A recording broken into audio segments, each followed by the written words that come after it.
ও হায়দার, ওই যে হাওয়াইতে দলগুলো চলে আইছে, বলা না কওয়া না, দুপুরটা বেলা নাচতে নাচতে বাড়ির উপরে চলে আইছে। এ তুই একটা কাজ কর, খাবারগুলো তাড়াতাড়ি সরা সরা। ঠিক আছে আব্বা।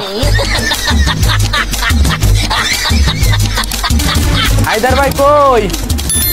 বয়, সবকিছু রেডি আছে, সমস্যা নেই।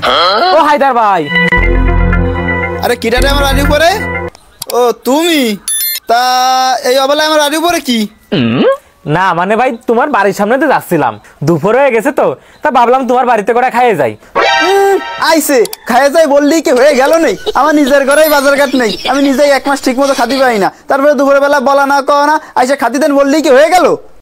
কাকা ভালো মন্দর কোনো কিছুর দরকার নেই, যা আছে তা দিলে হবে না। এরা মনে হয় না খেয়ে যাবে না, পাইছি বুদ্ধি। শোনো বাপু, একটু আগে আমাকে খাওয়া দাওয়া শেষ হয়ে গেছে, এখন একটুখানি পইরে আছে, ওই আইনে দিচ্ছি, ওই খাইয়ে দে এই জায়গাতে বিদায় যাও। এই দুদিন আগের যে বাসি ডালটা ছিল না, ওটা কি আছে? আব্বা ও তো আলাই দেখা না আব্বা, এখানেই আছে জানেন দিতে। কই দেখ। এই যে আব্বা, কিন্তু এত 2 দিনের পচা ডাইল দিতে পারবেন কি? আরে পশুক তুই দে।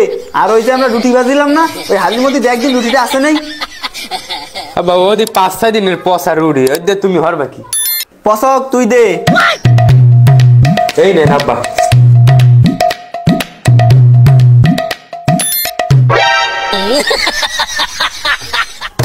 এই নাও বাপু, এই আছে, এই খাইয়ে দে বিদায় যাও।